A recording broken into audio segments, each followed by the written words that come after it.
প্রায় ৩০ বছর আগে মারা গেছেন বাবা। অসুস্থ মা, স্ত্রী, সন্তান ও অন্ধ ২ ভাই বোনকে নিয়ে মানবেতর জীবনযাপন করছেন জন্ম থেকেই অন্ধ রবিউল শাহ। ৫ ভাই ও ৩ বোনের মধ্যে রবিউল বাবা মায়ের চতুর্থ সন্তান। ৮ ভাই বোনের মধ্যে ২ বোনের বিয়ে হয়ে গেছে ও ১ ভাই মারা গেছেন। সুস্থ ২ ভাই দিনমজুরের কাজ করে পরিবার পরিজন নিয়ে আলাদা সংসার করছেন। অসুস্থ মা, অন্ধ ভাই বোন সহ স্ত্রী সন্তানদের নিয়ে একই সাথে মিলেমিশে ছোট্ট একটি টিনের ঘরে বসবাস করছেন অন্ধ রবিউল। তবে অভাব যেন পিছু ছাড়ছে না তার।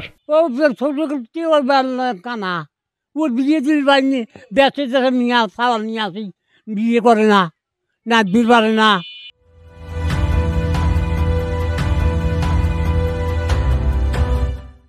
বর্তমান বাজার মূল্যে উপার্জনক্ষম মানুষই যেখানে সংসার চালাতে হিমশিম, সেখানে অন্ধ ৩ ভাই বোনের প্রতিবন্ধী ভাতা দিয়েই খেয়ে না খেয়ে চলছে রবিউলের ৭ সদস্যের সংসার। ওনার বাবা আজ থেকে প্রায় ২০ থেকে ৩০ বছর আগে মারা গেছে। তো ওনার ৫টা ভাইয়ের মধ্যে ওরা হলো ২ ভাই হলো কিন্তু কোনোরকম একটু সচ্ছল, অর্থাৎ একটু ভালো আছে, আর বাকি ব্যাগগুলো হলো অন্ধ, জন্মগত অন্ধ। ওনারা খুব অসহায় অবস্থায় জীবনযাপন করছে।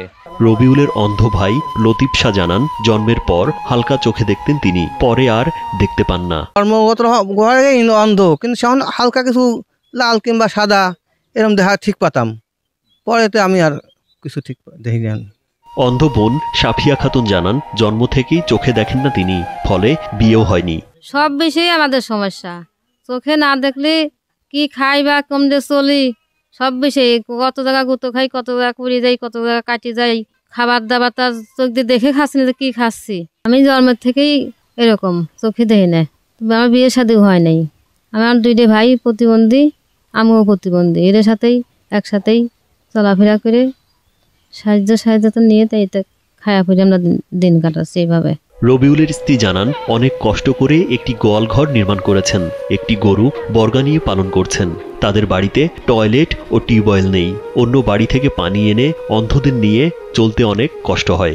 এইসব অন্ধ মানুষের চলাফেরা খুব কষ্ট, খাবার দিলেও সাথে বসে থাকা লাগে, একটা জিনিস দিলেও সাথে বসে থেকে খাওয়ার লাগে, খুব কষ্টে চলাফেরা। বাড়িতে একটা ল্যাট্রিন নাই, একটা টিউবওয়েল নাই। শাশুড়ি বুড়ো মানুষ গোসল করাতে পারি না, আমি অন্য বাড়িতে পানি টানি নিয়ে এসে আর শাশুড়ি গোসল করাই। টিউবওয়েল আর একটু ল্যাট্রিনের আমার বিশেষ দরকার। রবিউল শাহ জানান, ৮ ভাই বোনের মধ্যে ভালো 2 বোনের বিয়ে হয়ে গেছে। 3 ভাই ভালো ছিল, এদের মধ্যে একজন মারা গেছে। বর্তমানে অন্ধ ভাই বোনদের অনুদানেই চলে সংসার। একটা গরুর খামার টামার, এটা গরুর গাভি টাবি কিনে দিলে পরে হয়তো আমার ছেলে আছে, আমার স্ত্রী আছে, এদের সঙ্গে করে পালি টালি খাবি পারতাম। আমাদের সংসার তো চলে না।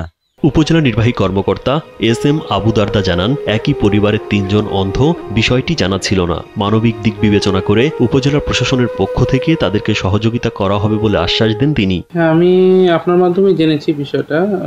এটা নিয়ে আমরা উপজেলা প্রশাসনের পক্ষ থেকে কাজ করব। আমরা যেহেতু জানতে পেরেছি, আমার এর আগে জানা ছিল না। একই ফ্যামিলিতে 3 জন অন্ধ এবং আর্থিক অবস্থাও খারাপ।